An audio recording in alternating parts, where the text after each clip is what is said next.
तो महागठबंधन को लेकर कंफ्यूजन पैदा हो गया। ये एक बार आपको फिर से सुनवाते हैं कि अरविंद शर्मा ने क्या बयान दिया। तो महागठबंधन पर कुछ स्थिति साफ हो पाएगी तब इसको उसके बयान से मुझे थोड़ी वो है, मैं तो अपना बता सकता हूँ, इस बारे में कोई चर्चा नहीं। अरविंद शर्मा को आपने सुना, उनका कहना है कि इस बारे में कोई चर्चा नहीं है। दूसरी तरफ विनोद शर्मा और कुलदीप बिश्नोई कहते हैं कि हमारी बसपा से बात चल रही है, यानी कि कंफ्यूजन ये है किस लेवल का। हमारे वरिष्ठ सहयोगी हमारे साथ जुड़े हैं न्यूज रूम से लाइव, अशोक कौशिक जी हमारे साथ हैं। अशोक जी, आपसे जानना चाहेंगे दरअसल ये जो कंफ्यूजन है ये है किस लेवल का? क्या हजका कंफ्यूज है, क्या जनचेतना पार्टी कंफ्यूज है, या अरविंद शर्मा कंफ्यूज है, या फिर तीनों मिलकर हरियाणा की जनता को कंफ्यूज करने की कोशिश कर रहे हैं इस महागठबंधन पर? देखिए, महागठबंधन पर जो कभी हाँ कभी ना की जो स्थिति उत्पन्न इस समय दिख रही है, उससे कहीं ना कहीं जनता कंफ्यूज होती हुई नजर आ रही है। बिल्कुल। कुलदीप बिश्नोई पहले बीजेपी के साथ थे, वहाँ से गठबंधन टूटने के बाद उन्होंने कुछ ही घंटे के अंदर विनोद शर्मा के साथ एक गठबंधन बनाया। उसके कुछ ही घंटे के बाद उनकी पार्टी के एक बड़े नेता हैं सुभाष बत्रा, उन्होंने इशारा किया कि गोपाल कांडा के साथ हमारा महागठबंधन हो सकता है। उस पर पूर्ण विराम खुद कुलदीप बिश्नोई के द्वारा लगा दिया गया। उसके बाद अब बहुजन समाज पार्टी की तरफ से, बहुजन समाज पार्टी के जो सीएम पद के कैंडिडेट हैं अरविंद शर्मा, उनकी तरफ विनोद शर्मा की तरफ से एक बयान आता है कि जो लाइक माइंडेड लोग हैं, जो जिनसे हमारी बातचीत चल रही है, जी अगर वो चाहें तो हमारे साथ आ सकते हैं। इस गठबंधन को, जो हरियाणा जनहित कांग्रेस और हरियाणा जन चेतना पार्टी का जो गठबंधन है, इसको महागठबंधन की शक्ल दी जा सकती है।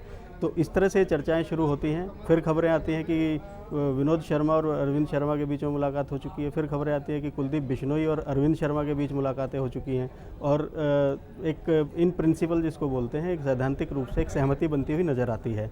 अचानक से फिर बहुजन समाज पार्टी से जब इस पर रिएक्शन लिया जाता है, नरेश सारन का आज दिन भर हम लोग बयान सुनते रहे, उन्होंने करीब एक महीने पहले भी साफ कह दिया था कि इस तरह की बहुजन समाज पार्टी किसी पार्टी के साथ कोई गठबंधन नहीं करेगी, वो अपने दम पर चुनाव लड़ेगी।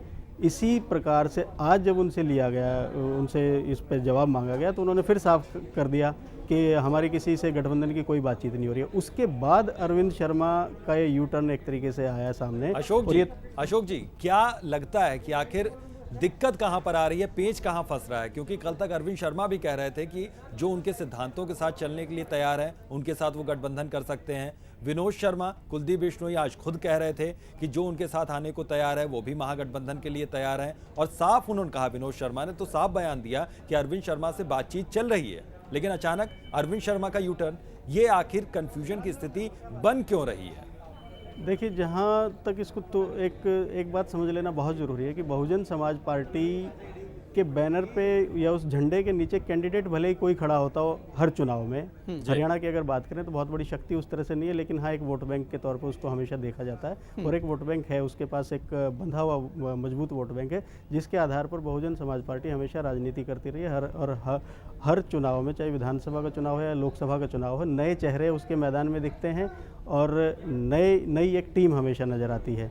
लेकिन इसके बावजूद एक बात हमें नहीं भूलनी चाहिए कि बहुजन समाज पार्टी से संबंधित जितने भी फैसले होते हैं वो चंडीगढ़ में नहीं होते हैं, दिल्ली में नहीं होते हैं, वो सारे लखनऊ से होते हैं। बिल्कुल। और अरविंद शर्मा ने जिस तरह से खुद को पहले मुख्यमंत्री पद का उम्मीदवार घोषित किया बहुजन समाज पार्टी का, तो निश्चित रूप से मायावती का आशीर्वाद उनको मिला होगा। फिर उन्होंने अपने स्तर पर जब ये देखा होगा कि मैं 90 उम्मीदवार कैसे लाऊंगा, कैसे 90 उम्मीदवार खड़े किए जाएं, तो इसकी बजाय उन्होंने एक ये सोचा होगा कि अगर हमें कांग्रेस और भारतीय जनता पार्टी के खिलाफ घेरेबंदी करनी है, तो लाइक माइंडेड फोर्सेज का मतलब कि जो तकरीबन अशोक जी, आपको रोकना चाहूंगा। एक आखिरी सवाल आपसे यह है कि क्या ये जो कंफ्यूजन है इसको कहीं ना कहीं सीएम पद से जोड़कर देखा जा सकता है? क्योंकि दोनों नेता, अगर चाहे विनोद शर्मा की बात करें, कुलदीप बिश्नोई की बात करें, वो लगातार यही कहते आ रहे हैं कि हमारी तरफ से सीएम कैंडिडेट डिक्लेयर है और कुलदीप बिश्नोई ही सीएम होंगे। क्या ये बात बीएसपी को नागवार गुजर रही है, इस वजह से कहीं ना कहीं कंफ्यूजन हो सकता है? जी, अगला मैं इसी पॉइंट पर आने वाला था कि गठबंधन में दो चीज़ें हैं कि एक तो शीट शेयरिंग की बात होगी, दूसरी बात होगी कि मुख्यमंत्री कौन।